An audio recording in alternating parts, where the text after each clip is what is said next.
want to extend a very, very warm welcome on behalf of Pune International Center to all of you. All that I would say before I pass on to Vijay is that this document, Innovating India, I just want to look at the innovation part of it. I, as a student of innovation, always remember the words of Sir Francis Bacon, who had said that when you want to achieve results which have not been achieved before, it is an unwise fancy to think that they can be achieved by using methods that have not been used before. Thank you so much. So let me say that when I was asked to do this, I hesitated at first, but then later I took this on because I saw it as an opportunity to put down what I feel is very necessary for us to focus on in India today. And that is that we need a change of gear, both in our politics and in our development thinking, but to focus more on things which need to be done, which are not being done at present. The key change is we are becoming an urbanizing, industrializing society. The key change is a change in mindsets. The fact that people are thinking differently about what their options are, what their opportunities are, what are they looking for. So this is the basic theme of this.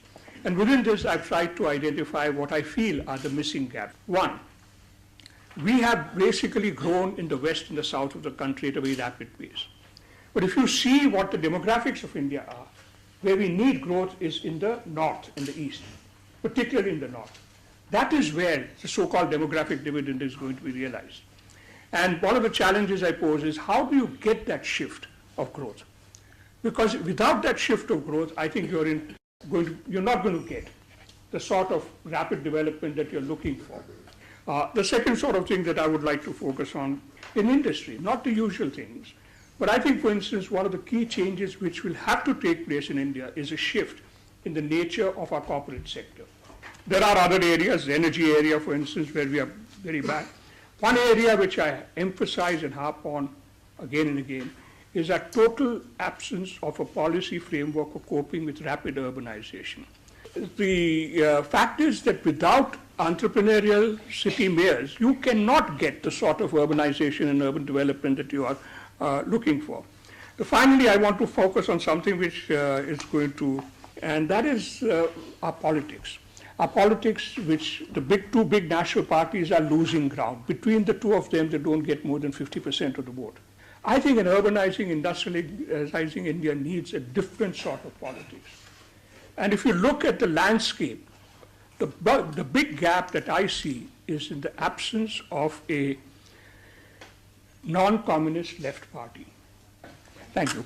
As you rightly said in your opening remarks, that a lot of subjects need to be included, and I was just penning down some of them, which were education, programs for the underprivileged, skill development and vocational training, women-related, children-related, disabled or differently challenged, very important, people's participation, and lastly, sustainable development. One side we talk about people's participation.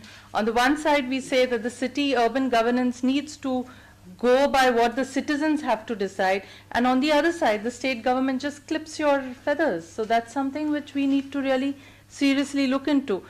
We need to look into land use, we need to look into public transportation, which is very, very important. Another one point which I could just add is affordable housing, that also needs to be looked into the Okay, fine, very well. We've got something on that as well. Sure. We'll send this to you. Thank you. May I request Mr. Falero? Today, let me say that the greatest challenge before our country or before our nation is empowerment of the young, because this nation is young. The important thing is today, one of the most shift which has taken place, government is no longer an employer. And in this regard, I feel since the country is young, we must, the game changer will be to have quality education if we want to empower. And in this regard, I feel that certain steps which are taken, like skill development, training of people is a good step. And the new education policy, training policy, skill development, technology, assimilation technology has to come in on a war footing. So our youth is given a level playing field, not only to compete in his village, not only to compete in his state, but compete nationally and compete internationally, since the world has become global village. I think I've taken a lot of your time. Thank you very much. I want to just distill a few things which I feel we need to emphasize, and some have already been referred to. One is this subject of inclusion, to create enterprises, to be employed in enterprises. That's the real inclusion that is required. Now with this, I look at the bureaucracy and the politicians both. Yeah? And so our focus, even in the last 5 years, has been on how to make the delivery systems of government more efficient. Aadhaar and everything, part of that. Whereas, if the idea is to create an ecosystem or an environment in which enterprises shall grow, you realize that you're not focusing on the government itself delivering anything.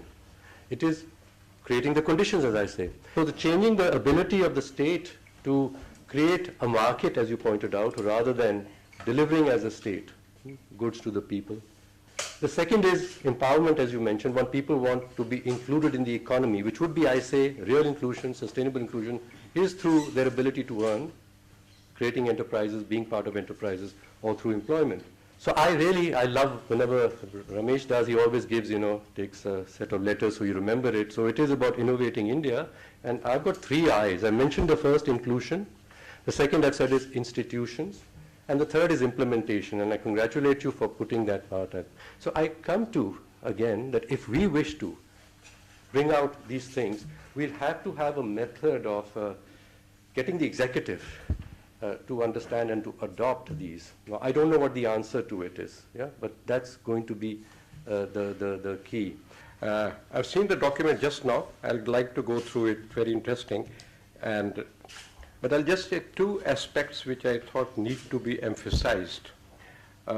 Education, but the education, quality of education needs to be taken care of.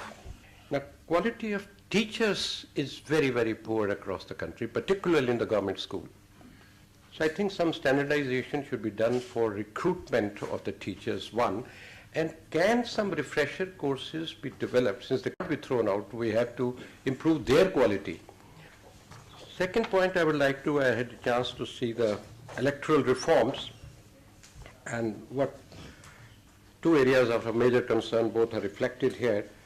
One is the criminal getting into politics. Another, political parties reforms nobody is talking of. So I think some way should be mentioned that political parties should be reformed in this chapter somewhere or something. Thank you very much. More on later on. The first overarching thing I would like in a document like this is that what is the political economy that is hindering us from taking many of the right decisions, etc., and reaching many of the goals that he emphasized. What is it? Why is it that everybody I talk to is saying, we need to change? We need to change. Then why is it that we don't point out that this is obstructing us? Why should we, the 2 questions I have. Incomes, we have all kinds of things on the incomes. That, where did you get the income from? What we need the Election Commission to do, I think the goals are very much, but I want to get the path. I want to know how to go from A to B.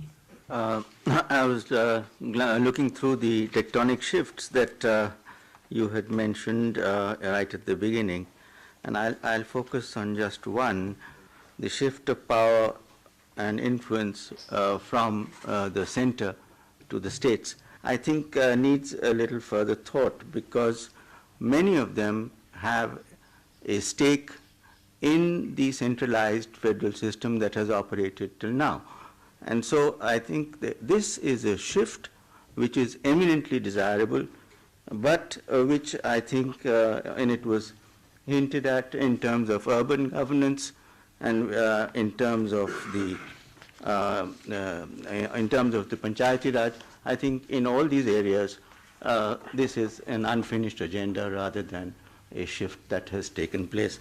The second thing that I would like to mention is that in the chapter on electoral reforms and governance reforms, the area which seems to me to be the most crucial is the link in a tangential way between accountability, the right to information, which has been much talked about, but I think it is a significant right, and the question of whether the involvement, what Arun Maira was mentioning, the inclusiveness in governance. I think those are two interlinked facets with the agenda for multi-level federalism, and I think they need to be tied up in some way. I want to suggest some ideas. My first proposition is that three resources are going to be the biggest drivers of growth. The first is Asman. Spectrum is going to change the world. The second is Zameen. Land is becoming a scarcer and scarcer commodity. And the third is Zameen ke Niche, which is minerals and hydrocarbons. So if you were to look at these three and how they alone, by the way, with the right kind of drivers, can easily kick GDP growth by 1.5% points per year. Ask the following question. How does one ensure governance of these districts, A, for them to do better economically, for the aspirations that the kids have there to be met, and C, how do you stop a huge amount of migration that is taking place from there into urban India with its attendant problems because you're not being able to absorb it. Thank you. Siddharth? We singularly failed to have any kind of discussion, meaningful discussion with politicians and MPs, which was a very big part of what we had set out to do. So I think that we need to look at also this side by side with electoral reform. I think it would be useful to have some discussion on the structures of impunity in the bureaucracy and police that are also part of the big picture, which allows a certain system of governance to carry on. And I think we need to have more discussion on this state funding of political parties. I think it's it's not an easy concept to implement. I mean, Siddharth. Kiran Karnik? The first one is in your excellent megatrends survey, Dilip, and I think one of the things I would leave you to ponder about thinking, and to me personally I think that's the biggest change that we're going to see coming about, is what technology has done very well, and he spoke about, Siddharth just mentioned about the rich becoming MPs instead of influencing from behind, that sort of intermediation. And I think the disintermediation that you're beginning to see through technology is going to be tremendous. I think that's going to be a big, big thing going forward, the ability to organize individuals by an individual. The second more specific comment is, and one of the things on the internal security one that I saw missing, I thought, and I hate to put it that way, but I think it waffles a little bit. I mean, what is the stance? How concerned is this document recommending human rights as opposed to police methods of it? The third specific one, and this is the final point I want to make, which is in a sense a bigger worry, dialogue, consensus. But one thing I want in a diverse country like India is the ability to choose between different parties. Thank you.